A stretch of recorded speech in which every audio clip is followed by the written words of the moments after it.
अरे रुकिए सुनिए, हुम हाय बबुआ लंपट ऑलराउंडर।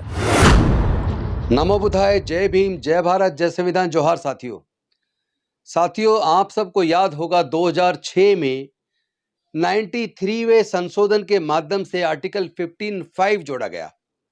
और जोड़ा इसलिए गया था ताकि जो रेस्पेक्टेड इंस्टीट्यूशंस हैं, एजुकेशनल इंस्टीट्यूशंस हैं जिनका नाम है दुनिया में, ऐसे इंस्टीट्यूशंस के अंदर भी SC ST OBC का रिजर्वेशन होना चाहिए, उनके लिए सीटें रिजर्व होनी चाहिए।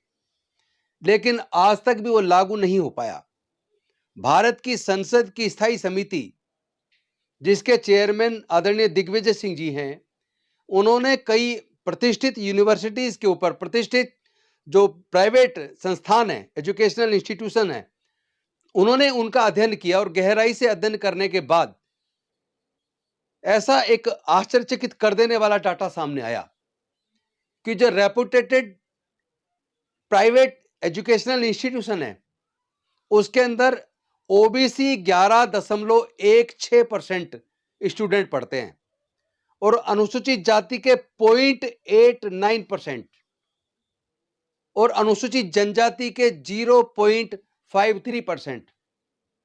यानी कि जितने भी प्राइवेट एजुकेशनल इंस्टीट्यूशन है जो रेपुटेटेड है, उनका सर्वे यह बताता है कि इन इंस्टीट्यूशन के अंदर अनुसूचित जाति का 1% से भी कम स्टूडेंट पढ़ते हैं, अनुसूचित जनजाति के लगभग 0.5% पढ़ते हैं और पिछड़े वर्गों के लगभग 11% छात्र पढ़ते हैं। यानी इतने महंगे इंस्टीट्यूशन हैं और उसमें SC ST के लिए कोई रिजर्वेशन की व्यवस्था नहीं है, जिसकी वजह से इन इंस्टीट्यूशन में SC ST OBC का प्रतिनिधित्व ना के बराबर है। जब ये संशोधन 93वां संशोधन हो चुका है, आर्टिकल 15(5) ऐड हो चुका है, तो उसको लागू क्यों नहीं किया गया अभी तक? तो ये जो स्थायी समिति है पार्लियामेंट की, उसने ये रिकमेंड किया है कि प्राइवेट इंस्टीट्यूशंस के अंदर भी 15(5) को लागू करते हुए OBC को 27%, अनुसूचित जाति को 15% और अनुसूचित जनजाति को 7.5% सीटें उनके लिए रिजर्व की जानी चाहिए। अभी आदरणीय राहुल गांधी जी ने भी इस पे ट्वीट करके कहा है, हम इसको हर कीमत पर लागू कराएंगे। मैं उनके इस बयान का स्वागत करता हूं और साथ ही साथ मैं अपने पूरे समाज की तरफ से मांग करता हूं, पूरे देश के SC ST OBC की तरफ से मांग करता हूं कि तुरंत भारत की सरकार इस 15(5) आर्टिकल 15(5) को लागू करे। OBC को 27%, SC को 15%, ST को 7.5%, जो रेपुटेटेड प्राइवेट इंस्टीट्यूशंस हैं एजुकेशन के, उसके अंदर इसको तुरंत लागू किया जाए। क्योंकि ये रिपोर्ट बहुत ही आश्चर्यचकित करने वाली है। इससे वास्तव में दिल को दर्द पैदा हुआ है। हम लोग तो अनभिज्ञ थे कि इतना बड़ा गैप है, तो ये गैप भरेगा कैसे?